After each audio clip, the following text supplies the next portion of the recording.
Hey guys, wInevitable here, bringing you a guide again. It's been a while since I've done one, but I definitely wanted to start doing them pretty regularly. Now that the wipe's gone through, the alpha's back up, and I've had a couple weeks to get into the game, get used to everything again.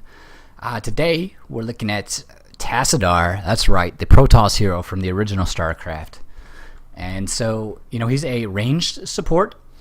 He does a ton of DPS though, and he's pretty tanky for a support. So he's kind of in this weird realm between support, assassin, and tank. He more between the support and the assassin type, but we'll get into that as we play out the game. You can check it all out. If you don't own him, he is available in the shop.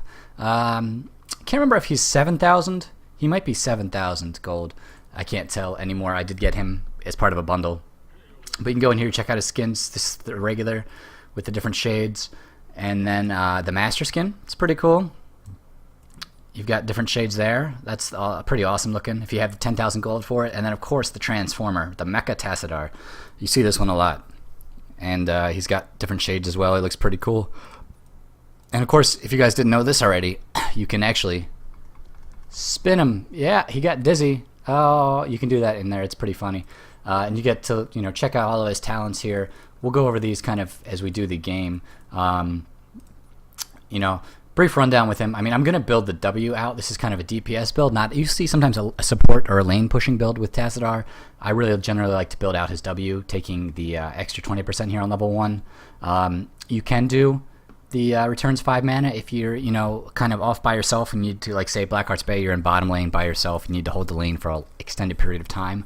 That extra mana is really useful, but generally it's the 20% extra damage here is what I prefer to take almost every time. You could use this, I guess, if you wanted to push the lane really hard, like like I was saying, like with an Asmodan or an Abathur or something like that. But I generally don't run anything like that. In level 4, this healing ward is awesome. It's kind of more in the support role versus the assassin role here, and this having that up, it can restore 30% of your health if you're in there for the full 10 seconds. 3% of your health, your max health every second for 10 seconds. Promote if you're doing a lane push is definitely possible, as I was saying. But again, that's not what this build is about. This is the DPS version.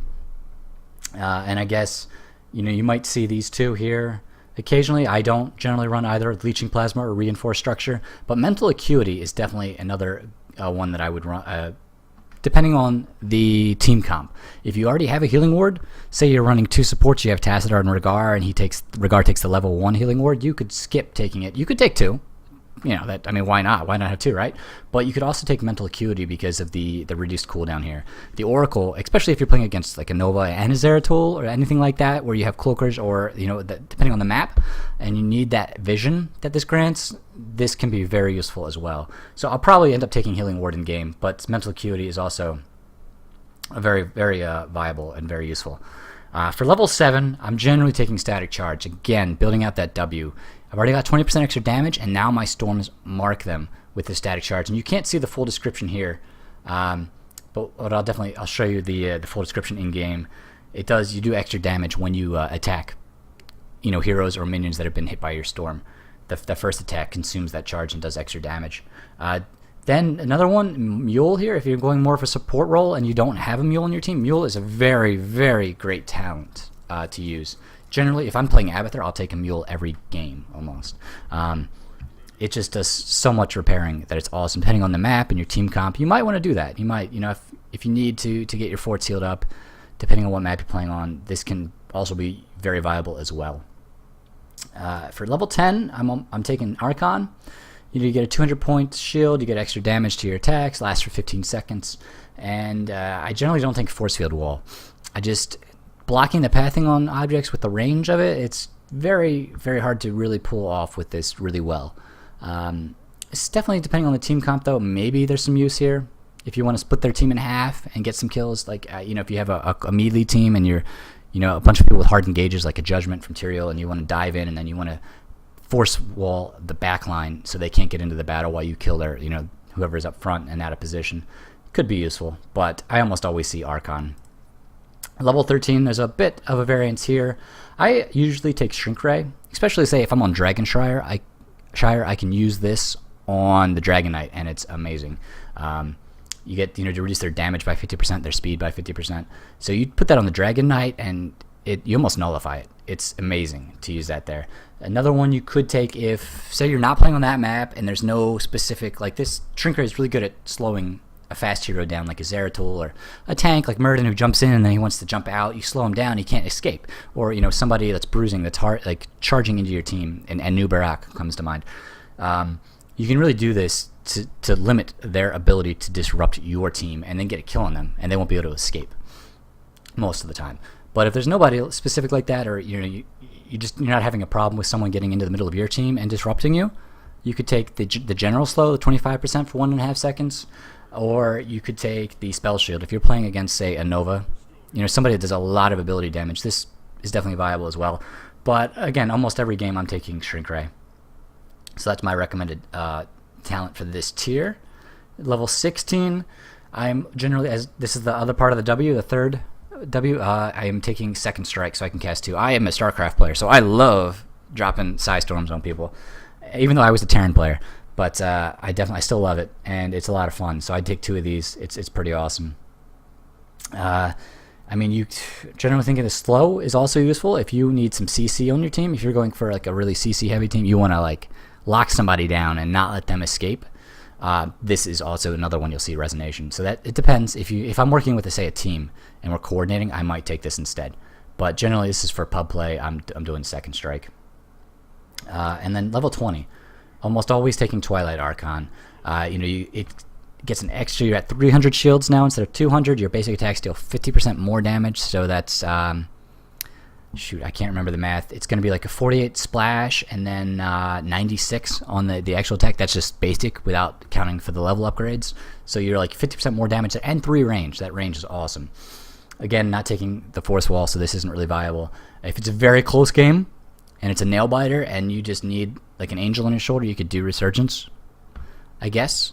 It's definitely viable depending on the map. This is not a bad take here on level 20, but I really prefer Archon over that. And I guess if you wanted to do more of a support role than a DPS role, you'd take Storm Shield here, or one of these two. But again, like I said, I'll go through them once. I generally take Overload, sometimes Psi Infusion for that mana return. Healing Ward here. You could do Mental Acuity as well, depending on the team comp.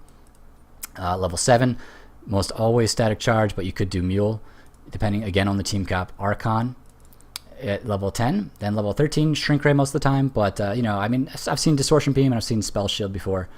Those are not terrible choices. And Second Strike on level 16, Resonation, possible if you want that extra CC. And then Twilight Archon here, sometimes Resurgence for this kind of build.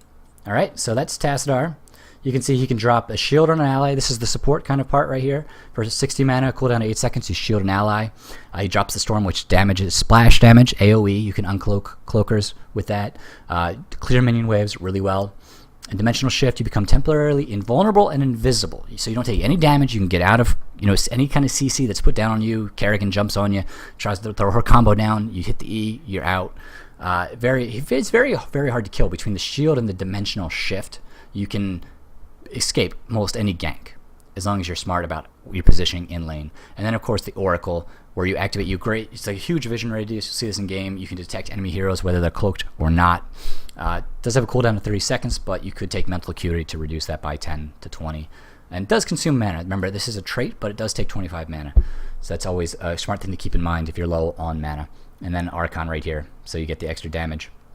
And a large shield. And you can try this guy out if you don't own him.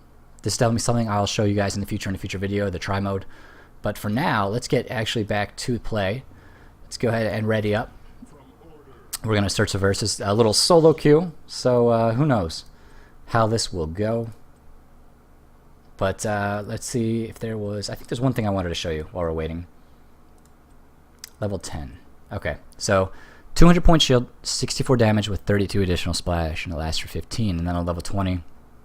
you can see it goes up to 300, and then I hate doing math on stream, but it's a 96 for your basic damage, and then 48 for the splash, and you get that 3 range. You're just like shooting lasers at people. It's pretty cool. And then Trying to think if there was anything else that wasn't available in the other mode that we couldn't see. So this, you can see it's for 4 seconds. You reduce the movement speed and the damage by 50. Again, like Dragonshire, I love taking that. You could also use that on the Garden of Terror map as well, on the Terror, and on any enemy hero that's really being a pest. And what else? Okay, so we've covered Mule before. You know, it heals 100 health every second for, you know, for 60 seconds. That's what, 6,000 health? Am I doing that? Am I doing that math right? 100, yeah, 600. Add a 0, 6,000. Yeah. All right, and it restores some ammo. And then, see, the other one I would take here is Static Charge. I generally take this one. Is you get an extra 40 damage. You know, basic at level 70, it's extra 40. I think that scales with levels. I would guess it does. And so, yeah, that's generally the build. So you'll see me generally taking one of these two, the Ward, or the Mental Acuity. Level 7 is going to be Static Charge, sometimes Mule, Archon, Shrink Ray, Second Strike, and the Archon buff here. And checking the timer. Sometimes Q times can take a while, so could be a minute. We can play around. I'm going to ride the Unicorn into battle. Oh, I unlocked a skin variation. Look at that. All right, pretty cool. All right, so I'll just start this up when we get back in game. Save you guys the wait.